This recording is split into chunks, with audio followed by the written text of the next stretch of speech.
আজকে একটা বিশেষ দিন। আপনারা জানেন যে আমাদের ছাত্র জনতার আন্দোলনের সময় ক্ষতিগ্রস্ত হওয়ার ফলে এই নতুন সরকার এসেছে।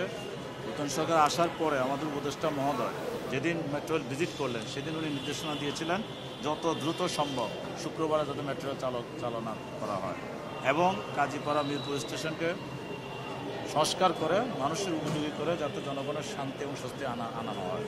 আমরা চেষ্টা করেছি।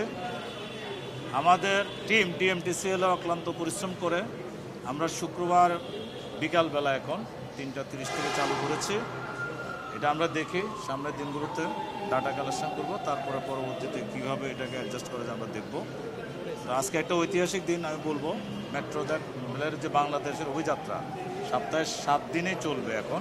এটা একটা নতুন অভিযাত্রা আমাদের শুরু হলো। আমাদের উপদেষ্টা মহোদয়ের একটা নির্দেশনা ছিল কাজীপাড়া এবং মিরপুর স্টেশন যত দ্রুত সম্ভব সংস্কার করে চালু করার জন্য। আমাদের মন্ত্রণালয়ের সিনিয়র সচিব মহোদয় প্রত্যক্ষ তত্ত্বাবধানে আমাদের টিম ডিএমটিসিএল অক্লান্ত পরিশ্রম করে আমরা স্থানীয়ভাবে কিছু মেকানিজম অ্যাপ্লাই করে কিছু লোকাল প্রকিউরমেন্ট করে এবং আমাদের যে যন্ত্রপাতি ছিল মিরপুরে কিছু ভালো ছিল 2-4টা, এগুলা আমাদের ডিসপ্লে সেন্টার আমাদের ল্যাবে যে জিনিসগুলো ছিল যেগুলো আমাদের এখানে প্রয়োজন সেগুলো এনে আমরা লাগিয়ে এখন কাজীপাড়াকে আজকে চালু করলাম। মিরপুরের জন্য একটা হাই পাওয়ার টিম করা হয়েছে আমাদের মন্ত্রণালয়ের অতিরিক্ত সচিব মহোদয়ের নেতৃত্বে, জনাব নাফিউল হাসান সাহেবের নেতৃত্বে। এই টিম এখন প্রত্যেকটা জিনিস কারিগরি লোকজন সেখানে আইটেম ওয়াইজ চেক করছেন। আইটেম ওয়াইজ চেক করার পরে 7-8 দিন লাগবে আরও।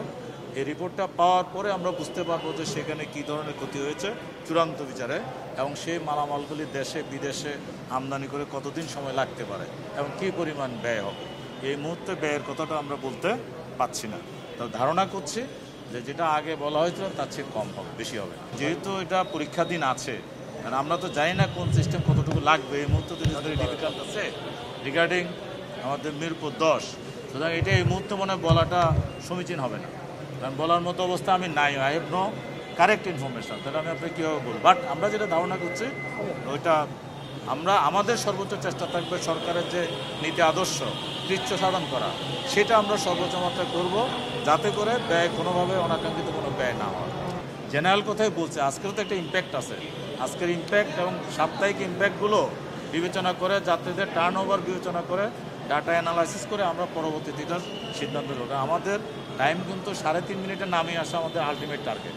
রাতের বিষয়টা ডাটা কালেকশন চলছে আমাদের, কী পরিমাণ যাত্রী শেষ ট্রেন অ্যাভেল করছে এটা ডাটা কালেকশন করার পরে এই বিষয়ে আমরা সিদ্ধান্ত নেব। একটু সময় লাগবে, আমরা দেখি।